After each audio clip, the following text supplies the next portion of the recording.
Everyone knows the story of a family in need, who decide to live in a haunted house full of warnings they do not heed. The story follows the family's struggle against the evil ghost.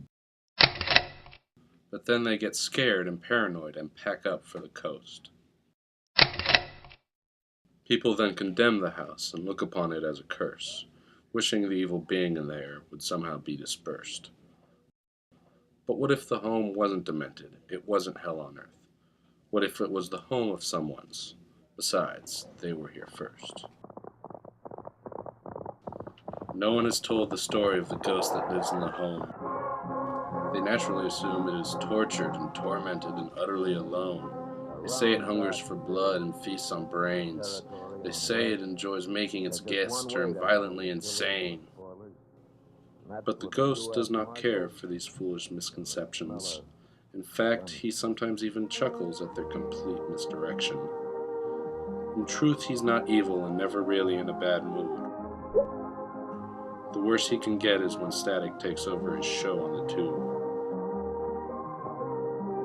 Yes, he's fine where he is and doesn't plan to move. But the new family this time promised that he would.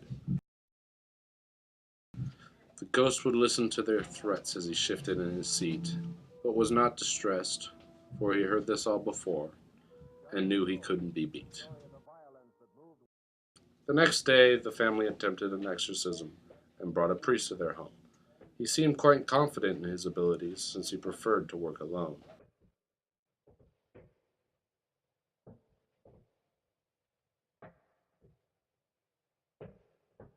"Begone, demon!" the priest yelled, but the ghost simply rose the volume to 12. "Go to the light!" the priest exclaimed while throwing some holy water, but the ghost replied curiously, "Why, I do not bother." The priest went in shock, for he'd never heard a spirit talk back. He ran to the door and was gone in a flash. The family stood there pretty much dazed, so they decided to rest and fight another day. "The ghost has not won," the father proclaimed. "We will stay in this house and play his little game. We shall not be defeated. We shall succeed." The family walked off triumphantly as the ghost turned to Channel 23. A few days passed with nothing of new. Everything was too quiet. This, the ghost knew. The family had a plan, and it took place that night. They hoped their new friends would now give the ghost a fright. The doorbell rang, and so the family entered the living room once more, when suddenly a frenzy of manic ghost hunters stormed through the front door. The paranormal investigators got ready with their beeping contraptions, while the psychics massaged their temples trying to sense the phantom. "There is strong energy here," one psychic said as she waved her hands about.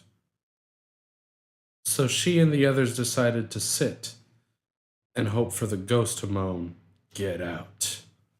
Instead, the ghost stood up and grabbed a nearby chair. The game was on and his team was winning, which was his only care. The ghost experts gasped and screamed as they saw the objects move. They knew he was here, so the hauntings were true. "Tell us your name! Why are you here?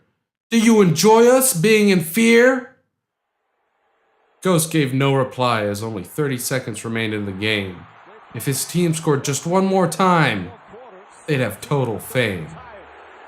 "Answer us!" The group was getting annoyed. They did not come here just to be toyed. "Do you hate us? Do you want us out?" "Yes! Yes! Yes!" The ghost gave a mighty shout. "Don't mess with us, and don't press your luck. We're the best, and you most definitely suck. You didn't win, so it's time for your end. Feel the wrath of your evil ghost friend. The family and experts shrieked and ran, most obviously, leaving the ghost to his victory dance, which in itself was much scarier than he. So in the end, the conclusion is simple, almost too cliché. The family, believe it or not, decided to move away. The ghost, however, stayed, and was as happy as could be. Well, that is until the new family came in, and decided to get rid of the TV.